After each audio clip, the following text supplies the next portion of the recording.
What is going on, guys? Since I moved to Nashville 1 year ago this month, I'm going to tell you guys about what my experience has been, the highs and lows, as well as what has worked for me and what has not worked for me. I hope this video is insightful for people that are thinking about moving to Nashville, as well as if anybody's just curious about the journey of becoming a Nashville musician. On this channel, I'm gonna take you guys on my journey of trying to become a full-time touring guitar player as well as session guitar player, and I'm gonna share with you guys everything that I learn along the way. So if that's something that interests you, be sure to follow the journey and subscribe right down below and like the video. But anyways, it is now story time. I'm gonna share with you guys my recap of my first year of living in Nashville, Tennessee. So I moved to Nashville in June of 2019 to pursue being a full-time musician. I really only had one connection in town, and that was my good friend Kaylin Robertson. I came from North Carolina, where I already had been gigging for about 5 years in various acoustic duos, full bands, as well as some solo work. So I did come pretty experienced as far as the live side of being a musician. So in the springtime of 2019, I was actually attending App State University, and while I was there, I was visiting my friend Kaylin in Nashville, and I was quickly falling in love with the city and just everything about it, and I knew I had to pursue being a musician in Nashville and get out of App State. That being said, I finished up my semester and packed up my hatchback to the max and came out to Hermitage, where I resided for my first 3 months being around town. On my first day in town, I actually had a rehearsal for a potential touring gig, but it didn't end up working out, and I found that out about a month later after a bunch of unreplied emails and unreplied calls.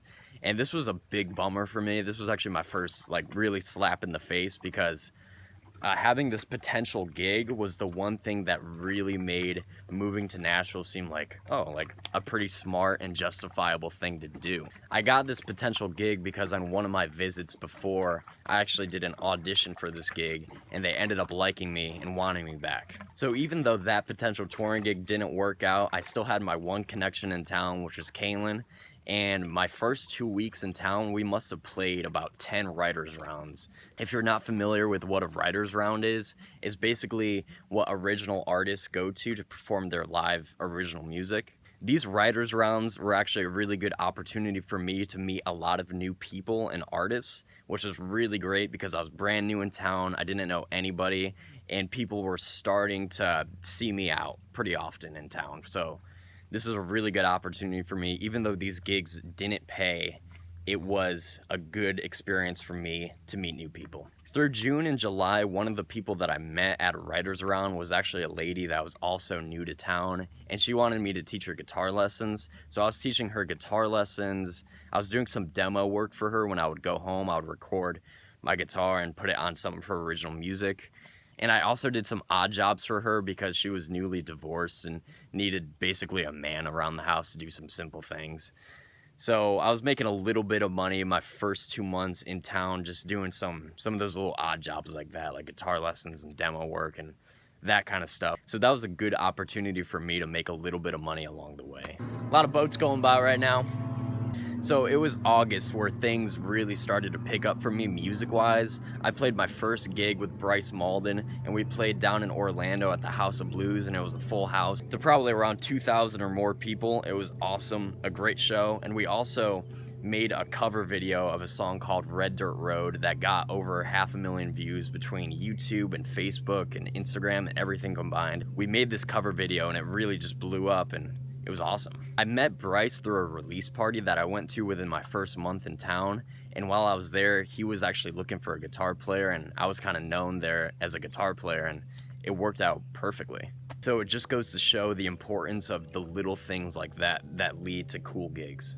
Also in August, I started gigging consistently on Broadway in downtown.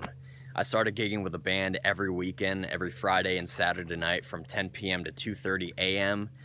It was a long shift, but it was great because that's exactly what I wanted. I was trying to get into the Broadway scene within my first week in town, really, which is a bit ambitious because it usually takes people a lot longer than that. But still, 2 months in town and I got on the Broadway scene. That was still good because Broadway's consistent money and it gets you playing, and it's awesome. I also started gigging on Broadway with Kaylin every Thursday night from 10 to 2 a.m. And this was awesome because I was meeting a new circle of great musicians. This is really what I'm trying to preach right now, guys.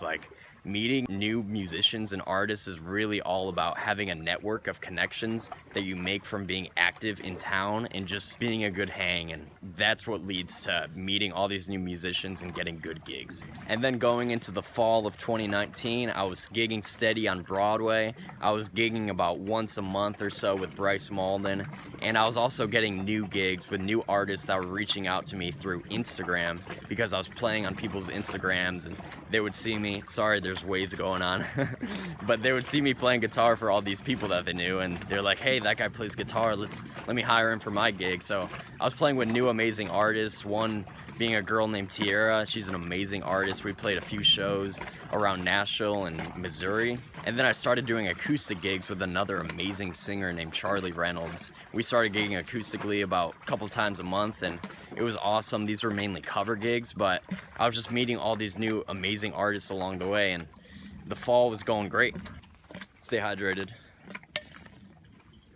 Now, it's good to know that over the winter months, Nashville starts to quiet down a little bit. So if you're playing downtown over the summer, you're usually playing to a full packed bar, but now it's over the winter time and you could expect the bar to be about halfway full or maybe a quarter of the way full. But it was still good. I was still gigging consistently through December, through February, but it was just a little bit more quiet, to be expected when you're playing in Nashville. Also, in January and February of 2020, I started doing more whiskey jams and bus calls. If you're not familiar with what those are, it's similar to the Writers Round, except now it's a full band performance. And these are really popular things around town as far as local musicians and artists that go to these gigs to network and meet musicians and just network. So these are really awesome and a lot of fun to do. And then come March, and I'm still getting steady in town, which is great because I'm still making some consistent money doing that. And I have a couple more gigs scheduled with Bryce Malden, one being the House of Blues in Orlando again, and the other one being a huge country music festival called Country Thunder, which is super exciting. It had Keith Urban as the headliner. Unfortunately, that one got canceled because it was at the end of March due to coronavirus, canceled it. But House of Blues in Orlando was in mid-March, and it was the last gig that pretty much anybody could squeeze in before canceling everything indefinitely because of coronavirus. So that being said, all gigs being canceled for at least 2 months, or at the time it was just indefinitely because we had no idea when anything would pick up again. I went back home to North Carolina for about 2 months, and while I was there, I was working with my good friend Nico, and we're doing some deck building as well as some odd jobs, and it was making a little bit of money and keeping me a little bit busy. But mainly during these 2 months when I was at home, I was mainly just spending a lot of time with family and just hanging out. But I also built a new pedal board, which I'm gonna show you guys later. It's really cool. But yeah, during these 2 months, I just spent a lot of time with family and just chilled out a lot. It was too bad that all the gigs and CMA fests and everything has been canceled because of coronavirus, or that coronavirus even existed in the first place, but what are you gonna do about it? It happens. So I came back to Nashville in mid-May and just kind of hung out for about 2 weeks. I just started waking up early and working out at the lake every day. As you can see, I'm at the lake right now because it's my favorite spot now. But come June, I started gigging on Broadway again, just acoustically, because these gigs now had a lot of limitations because of coronavirus. We had to stand 6 feet apart from each other and just all kinds of things. You can't really have a band more than 3 people. So just started gigging again on Broadway, acoustic, which was fun to get back into things. And that leads me to where I am now. It is now June of 2020, and here we are at Percy Priest Lake. So that was my first year recap of being a musician in Nashville. I hope this was insightful for anybody that's a musician and thinking about moving to town. If you guys have any questions, make sure to leave a comment right down below and I'll make sure to reply to it. And if you enjoyed the video, make sure to leave a like and subscribe. As always, thank you guys for watching. Peace.